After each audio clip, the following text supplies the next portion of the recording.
"Step back, sir. You don't live here." The words cracked through the quiet street like a whip. Fingers pointed. A woman in a fitted white dress sneered, her voice echoing against the iron gates of a mansion that, unbeknownst to everyone present, belonged entirely to the man she was accusing. Can you believe the audacity? Stick with Storyloom to uncover the shocking truth. 3 uniformed guards flanked her, one already unclipping his handcuffs, as if justice meant humiliation. Before we continue, where are you watching from? Drop your city or country in the comments below. And if you believe in dignity and justice, hit like and subscribe to Storyloom. These stories spark change, and we're glad you're here. Now back to him. The man stood silent, broad-shouldered, calm, dressed not in tailored suits, but in a gray tank top that read humanity across the chest. His hands rested in front of him, fingers interlocked, steady as stone. He didn't argue. He didn't plead. He simply waited. The guards didn't see patience. They saw defiance. One smirked. Another laughed openly, shaking his head. The third officer leaned close, voice low, but cutting. "Guys like you don't belong past these gates. You think money got you here? Think again." The woman stepped closer, heels clicking like a metronome of arrogance. She jabbed a finger inches from his face.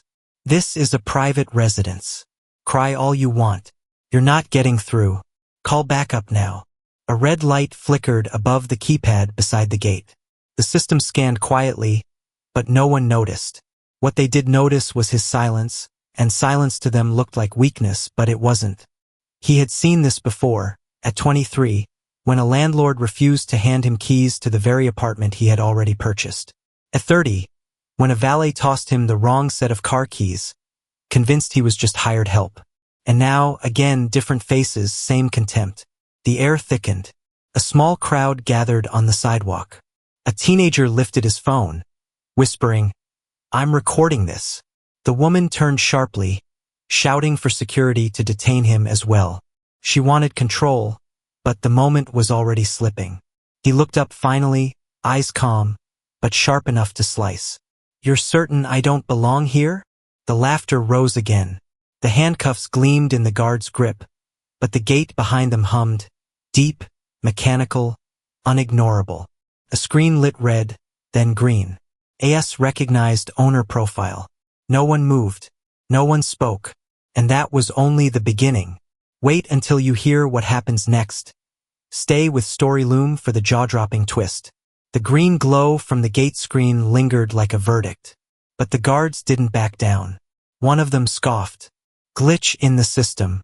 Happens all the time." His hands still hovered near the cuffs. The woman in white crossed her arms, heels digging into the pavement. "This proves nothing. Real owners don't show up in gym clothes." He didn't respond.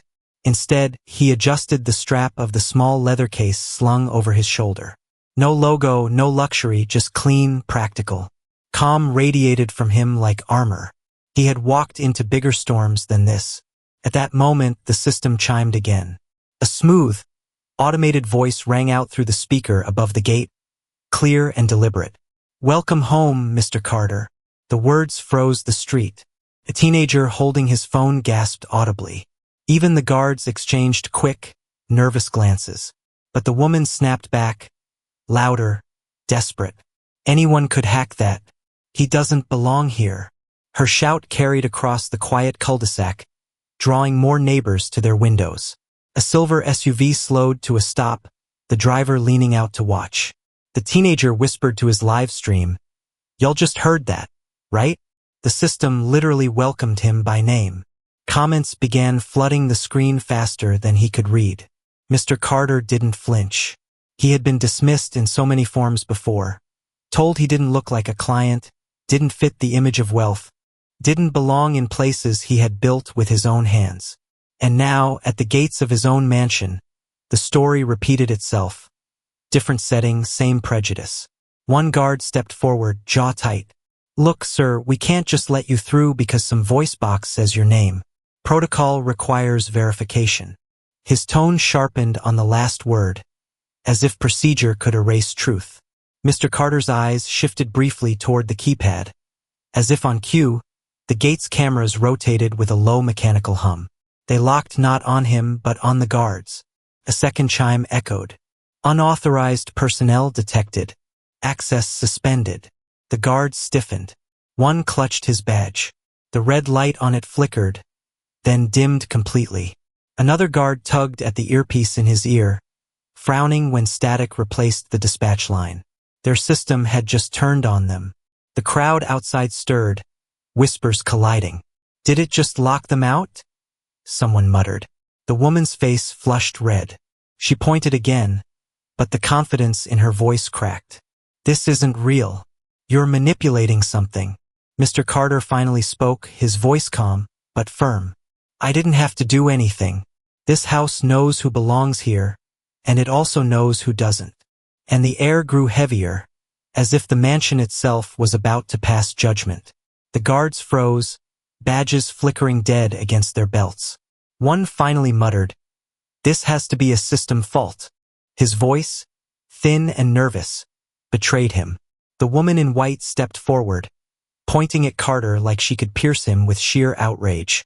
"Don't just stand there. Detain him. That's your job." But hesitation had already crept in.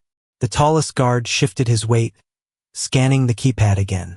"Ma'am, the gate just revoked our access." "I don't care," she snapped, her voice rising high enough for neighbors to hear. "Do it before he gets inside." From across the street, a man in jogging gear slowed, pulling out his phone. "Wait," he said cautiously. That system literally called him Mr. Carter. That's not a glitch. That's identity recognition. The woman whirled on him. "Stay out of this." But her protest only fueled the whispers rippling through the small crowd. Mr. Carter didn't raise his voice. He didn't need to. He looked at the guards directly. You know what happens when you stop listening to protocol and start listening to bias? You lose everything. His words cut sharper than the steel bars of the gate. The second guard, the younger one, tightened his jaw. "Sir, I still need to see ID."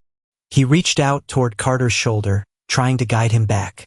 The moment his fingers brushed the fabric of Carter's shirt, the mansion's alarms pulsed, 3 short, piercing tones. The ground lights around the driveway snapped on, casting the guards in stark white. Another automated voice boomed from hidden speakers. "Warning. Unauthorized physical contact with the property owner." The guard yanked his hand back as if burned, his face drained of color. The teenager live streaming whispered into his mic. "Did y'all hear that? It just called him the property owner." Comments poured faster. "Bro owns the house. They're done. This is wild." The woman's voice cracked now, desperate. "He's lying. He staged this. Look at him. He doesn't live here. Not dressed like that." Carter's gaze didn't waver. He remembered being 26, standing outside a dealership where a salesman told him, "Real buyers don't come in sneakers." That sting had faded long ago, but the memory had sharpened into something else. Resolve. He inhaled slowly, then said, clear enough for every ear outside those gates, "The clothes don't make the owner. The deed does, and mine has my name on every line." The murmurs grew into a low chorus. Doubt had shifted sides. The guards looked uneasy. The crowd leaned in, and for the first time it wasn't Carter standing on trial. It was them, and the storm had only just begun. The alarms faded into silence, leaving the driveway lit like a stage. Mr. Carter stood motionless in the glow, his frame steady, his eyes fixed on the guards who, just seconds earlier, had tried to move him like a trespasser. He didn't flinch. He didn't speak. That silence cut sharper than any retort. The tallest guard cleared his throat, trying to recover authority. "Sir, you're escalating this." His voice wavered on escalating, as if he already knew the word didn't fit. Carter hadn't moved an inch. The woman in white seized on the pause. "See, he's dangerous. Just standing there like he owns the place." She laughed, brittle, a little too high-pitched. "This is intimidation." The neighbors weren't convinced. A man leaning against his car muttered, "Intimidation? He hasn't even said anything." The teenager live streaming whispered into his phone, "Brother's literally just standing still." They're losing it. Carter's silence grew heavier with each passing second. He breathed slowly, deliberately, as if anchoring the space around him. The air changed. No longer the guard's command, no longer the woman's accusations. The atmosphere bent toward him, pulled by his composure. The younger guard snapped, frustration boiling over. Say something. Where's your proof? He lunged forward, waving his dead badge as if it could still command obedience. Carter didn't move. His stillness forced the guard to falter mid-step, momentum collapsing into embarrassment. A flicker of memory crossed Carter's mind. 19 years old, accused of shoplifting in a store where he'd spent his last paycheck on his mother's birthday gift. He had stood just like this then. Silent, steady, knowing innocence didn't always protect, but dignity could. That same quiet power filled the driveway now. The woman's patience broke.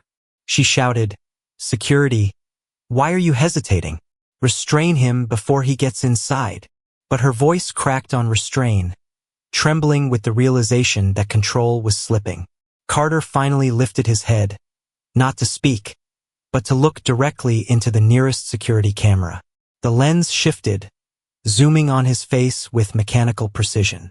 The system chimed again. Identity confirmed. Full access maintained. The crowd murmured louder. Phones rose higher. The narrative was turning before their eyes. And Carter, he still hadn't said a word, because sometimes silence is the loudest verdict. The crowd outside the gate was no longer a handful of curious onlookers. It was swelling. Neighbors stepping onto porches, drivers slowing their cars, phones lifting like torches in the night. The silence Carter held had shifted into something larger, a question hanging heavy in the air. A teenager's live stream ticked past 5,000 viewers. His voice shook as he narrated. They tried to cuff him, but the system called him the property owner. You're all seeing this. Comments rolled up the screen. Classic profiling. Let him in. This is wild justice in real time. Near the gate, a woman in a red blouse stepped forward.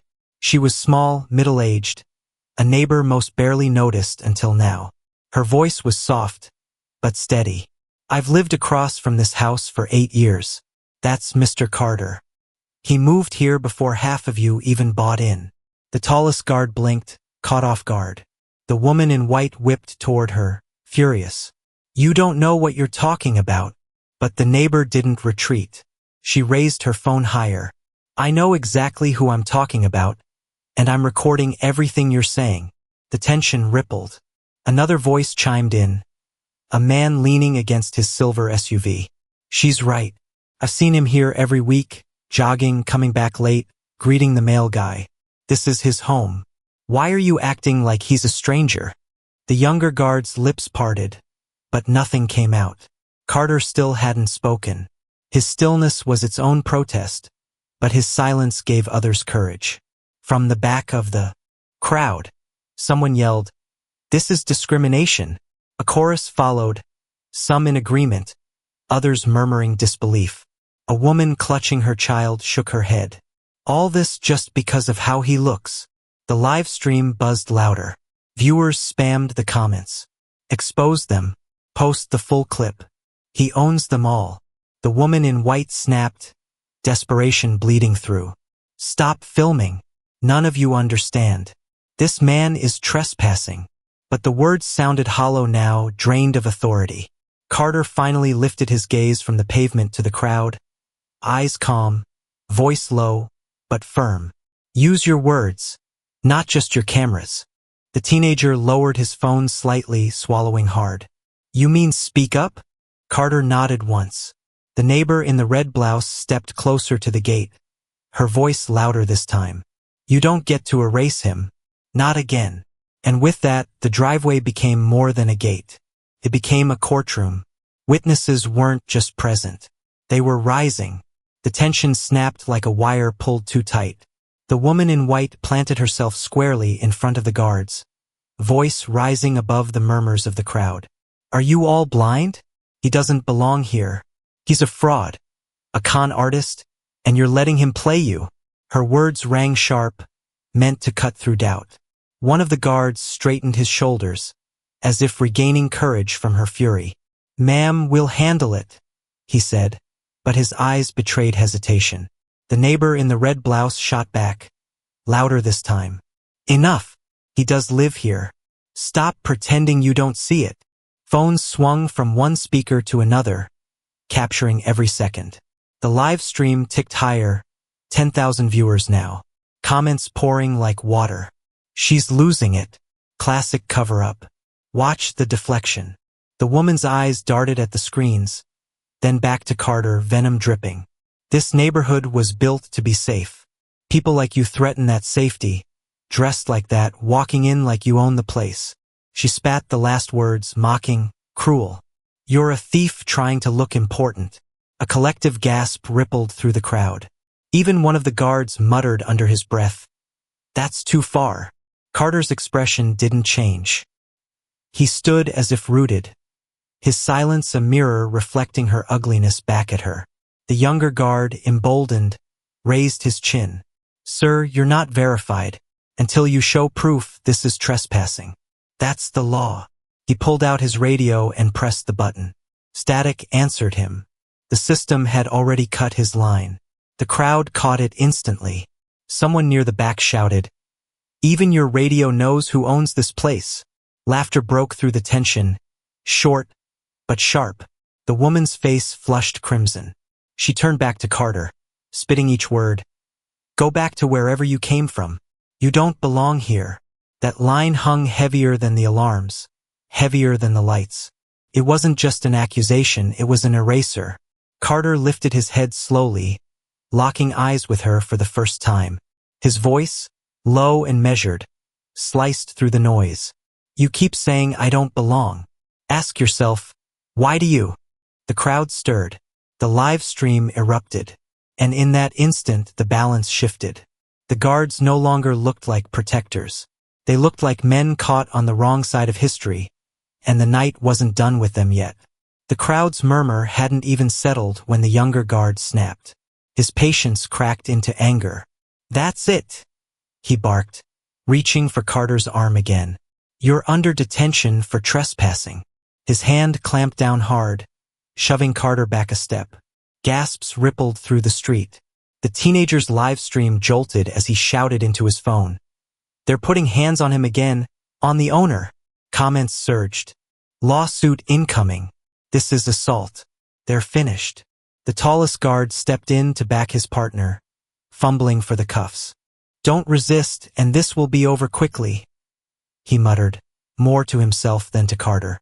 But the tremor in his voice betrayed him. The woman in white seized the moment, her face twisted with triumph. "Yes, get him out of here. Lock him up before he fools anyone else." She pointed at Carter as though she were a judge delivering a sentence. "People like him only take what isn't theirs." Her words landed like shrapnel. Neighbors recoiled. The woman in the red blouse shouted, "Stop! He hasn't done a thing." But her voice was nearly drowned out by the metallic snap of the cuffs. The sound was sharp, final, like a verdict. Yet the house itself answered. The gate lights blazed brighter, a deep alarm pulsing in rhythm.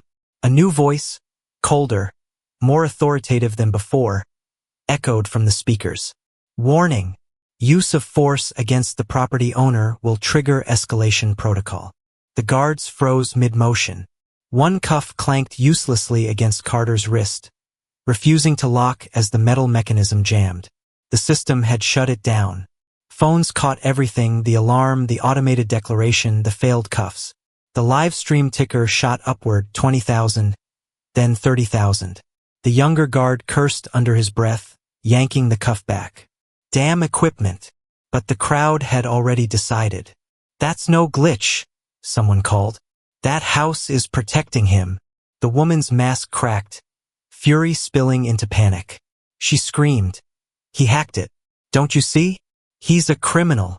But her voice shook, no longer sharp, only desperate. Carter's voice rose for the first time that night, steady and resonant. "You just called me a thief at the gates of the mansion I built. Every word, every action, you've only proven who doesn't belong here." The crowd erupted, some gasping, others cheering, all of them witnessing the fracture of authority. The cuffs dangled uselessly from the guard's hand. And for the first time, it was clear the line had been crossed, and there was no going back. The useless cuff clattered against Carter's wrist once before slipping free, the mechanism refusing to close. The guard stared at it like it had betrayed him. The alarm lights bathed the driveway in red and white, pulsing with authority. Carter exhaled slowly, steady, then reached into his pocket. Not fast, not frantic, deliberate. He pulled out his phone, tapped once, and lifted it to his ear. His voice carried low but firm. "Nia, activate Westgate Protocol." The line clicked alive. A woman's voice answered instantly, crisp and unwavering. "Understood. System override engaged." Visual feed syncing now. Above the gate, cameras rotated with a sharp whir, lenses narrowing on the guards. Their radios hissed static before cutting to silence. The tallest one pressed his earpiece in panic. "Dispatch, do you copy?" "Nothing. Just dead air." The crowd gasped as a new display lit up on the gate's panel. Rows of green text scrolled across the glass, flashing names, employee IDs, clearance levels. Then, one by one, the names of the guards blinked red. Access revoked. The younger guard stumbled back. No. "No, this isn't possible." His badge buzzed, then dimmed. The light gone. The crowd caught it. Phones zooming in, voices rising. "They're locked out. He just shut them down." The woman in white stepped forward, desperation sharp in her voice. "Stop this charade. You're bluffing. This is some trick." Carter's tone didn't rise, but every syllable carried weight. "I don't bluff with what's mine." The system voice followed, calm and unyielding. "Security clearance terminated. Awaiting owner authorization for personnel removal." 30 phones caught the message, broadcasting it live. The live stream counter ticked past 50,000. The guards' faces drained of color. One tried his badge again, slamming it against the reader. It buzzed red, then coldly displayed, "No longer valid." The crowd erupted, some clapping, others laughing in disbelief. A man shouted, "He just fired the entire team on the spot." The woman's voice cracked now, trembling between fury and fear. You can't do this. You don't have that power." Carter turned his gaze on her, calm as stone. "You mistook silence for weakness. That was your last mistake." The alarm silenced. The gate swung open on its own, slow and deliberate, like a curtain rising. And for the first time all night, it was clear he wasn't the intruder. He was the judge. The gate groaned open, iron bars parting like a curtain revealing truth. Carter didn't rush inside. He stood where he was, letting the silence weigh heavy on the guards, the woman, and the swelling crowd. The system voice returned, smooth and certain. "Owner profile confirmed. Welcome home, Mr. Carter." Gasps rolled through the street. Phones lifted higher. The teenager on live stream nearly shouted into his mic. "Did y'all hear that? It just said he's the owner. Not a guest, not a visitor, the owner." The woman in white stumbled back a step, her face drained. "No, that can't be. He's lying. He staged this." Her words faltered under the glow of screens capturing every second. Carter finally spoke, his tone measured, deliberate. "You called me a trespasser at my own mansion. You tried to cuff me at my own gate, and you dared to erase me from what I built." The crowd stirred, murmurs swelling into open disbelief at the guards. A man in the SUV shook his head, voice carrying. "She said he didn't belong. Turns out she's the one who doesn't." The younger guard's badge buzzed again, flashing the words, "Permanently revoked." His hands trembled as he shoved it into his pocket, eyes darting toward Carter, but finding no ground to stand on. Carter's phone remained at his side. Nia's voice came faint, but clear from the speaker. "All systems synced. Authority recognized. Do you want public verification engaged?" Carter's gaze swept across the crowd. The live streams, the faces pressed to windows. He didn't hesitate. "Yes, let them all see." The gate screen flickered, shifting from text to image. A glossy magazine cover appeared. Forbes, his face centered with the headline, Carter Holdings CEO expands global portfolio. Another image followed, a ribbon-cutting ceremony in front of the very mansion, his hand on the shears. The crowd gasped louder now. The murmurs no longer whispers, but exclamations. That's him. He really owns it. They tried to throw out the owner of the whole estate. The woman shook her head violently, retreating. No, this isn't happening. But no one believed her anymore. Carter lifted his eyes, steady and unyielding. I don't need to shout. My life speaks for itself. You tried to deny it. Tonight, the truth denied you. The crowd erupted. Applause, cheers, phones shaking as they streamed. For the guards and the woman, the weight of what they'd done settled in, heavy and merciless, and the night had turned. Carter was no longer the accused. He was the owner, revealed, undeniable. The street erupted into chaos, not with violence, but with revelation. Phones flashed. Neighbors shouted over one another, and the live stream ticker rolled past 70,000 viewers. The balance of power had snapped in an instant. The guards who once stood firm now looked hollow. The tallest rubbed his temples, muttering, "We didn't know." His partner dropped the useless cuffs to the pavement. The metal clink rang out like an admission of guilt. The woman in white stumbled backward, her polished confidence gone. Her voice cracked, thin and unsteady. You all can't believe this. He manipulated the system. People like him. She cut herself off, realizing the words had already condemned her. From the crowd, the red-bloused neighbor stepped forward, pointing directly at the guards. You laid hands on him. You tried to erase him. Every second of it is recorded. Her phone trembled, not from fear, but from rage. You don't get to hide now. The guards exchanged desperate glances, their faces pale. One whispered, "This could cost us everything." "It already did," another answered, staring at his dead badge. The SUV driver, still filming, raised his voice. "You just profiled the man who owns your jobs, your paychecks, your future. And you did it in front of the world." His words cut through the noise like a gavel. The teenager's live stream spiked again, comments flooding. "Fired on the spot. Hope they sue. This is justice."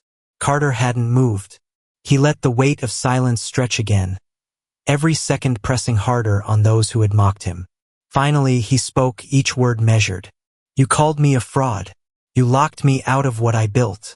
And now, the truth has locked you out instead." The guards flinched. The woman shook her head violently, eyes darting for an escape, but the crowd had turned. A mother holding her daughter pulled the girl closer and said aloud, "Remember this. Respect doesn't wear a uniform. It wears dignity." Applause broke out, scattered at first, then swelling as more voices joined. Phones pointed not at Carter now, but at the guards and the woman, capturing their shame. The crisis was complete. Those who had claimed power stood exposed, stripped of authority, while the man they tried to erase stood taller without moving at all. And the night wasn't finished with them. The applause ebbed into a hush, every eye fixed on Carter. The guards stood rigid, badges dead, authority gone, waiting for something they couldn't name, but feared they already knew. The woman in white backed against the gate post, her earlier bravado stripped bare. Carter raised his phone again, tapped once. "Nia," he said evenly, his voice carrying without effort. "Log the incident. Terminate Westgate security detail. Effective immediately." Her reply came sharp, no hesitation. Acknowledged. Credentials revoked. Employment records flagged. Processing now. The guards flinched as the system responded in real time. Their badges buzzed once more, then went black entirely, screens fading to nothing. Access wiped. The tallest tried his earpiece again. Dead. Another yanked his phone from his belt, only to see it auto-logged out. The screen reading, access denied. Employment terminated. Gasps erupted from the crowd. The teenager on live stream nearly dropped his phone, whispering, "He just fired the whole team right here, right now." Comments scrolled in. Instant karma. This is unreal. Power flex of the century. The SUV driver clapped once. Sharp. Others joined, slow at first, then louder until the air cracked with the sound of justice delivered. The woman in white stumbled forward, desperate. You can't do this. You don't have the right. Carter's eyes locked on hers. His voice was quiet, but it carried across the driveway like a sentence. You mistook my silence for permission. Consider this your correction. She froze, lips trembling, as the crowd jeered softly. Someone shouted, "Check the live stream. It's all there." Every second, the guards no longer fought. They stood small, stripped of their power, their shame recorded from every angle. The neighbor in red lifted her phone higher, steady and resolute. Justice isn't loud. It's final. Carter lowered his phone, pocketed it, and stepped once toward the open gate. The sensors lit up green, the house welcoming him with calm certainty. Behind him, the terminated team stared like ghosts at the edge of a world they no longer controlled. The crowd leaned closer, waiting, knowing something irreversible had just taken place. And Carter, without raising his voice, had dismantled an entire system in front of them all. The green glow of the open gate washed over Carter's frame as he stepped forward at last. The iron doors parted fully, not with haste, but with ceremony, like the house itself acknowledged its rightful master. Every phone in the crowd tilted upward, capturing the moment as if history had paused in front of them. Behind him, the fired guards stood paralyzed, their badges dead, their radios silent, their authority erased in the span of minutes. The woman in white pressed her back against the brick column. Her voice shrunk to a whisper. This can't be real. But the crowd no longer listened to her. All eyes were fixed on Carter. He turned once more, not rushing inside, but letting the silence stretch. His voice rose, calm and resonant, every syllable measured, cutting through the night. You tried to erase me from my own gates. You called me an intruder where my name is carved in stone. But dignity doesn't need volume. It only needs truth. The neighbors stirred, nodding, murmurs swelling. The teenager's live stream counter ticked past 100,000, comments exploding. This is iconic. True power. He didn't yell once. Carter let the words hang, then added one more line, sharp as the final strike of a gavel. I don't need to record justice.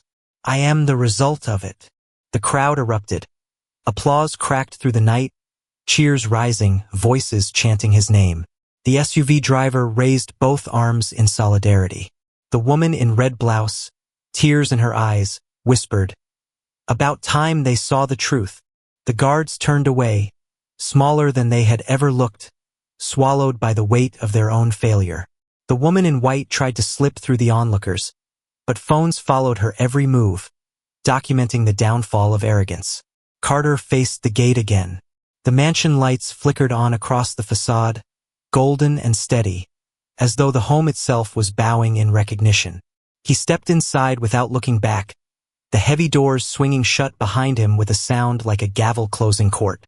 The crowd remained, buzzing, replaying, screaming, knowing they had just witnessed something more than an argument. It was justice, not shouted, not begged for, but delivered with silence, patience, and undeniable power. And when the gates locked again, the message lingered in the night air. True power never needs to prove itself. If the story moved you, hit that subscribe button for Storyloom. We bring you stories that spark change, and we're honored to have you with us.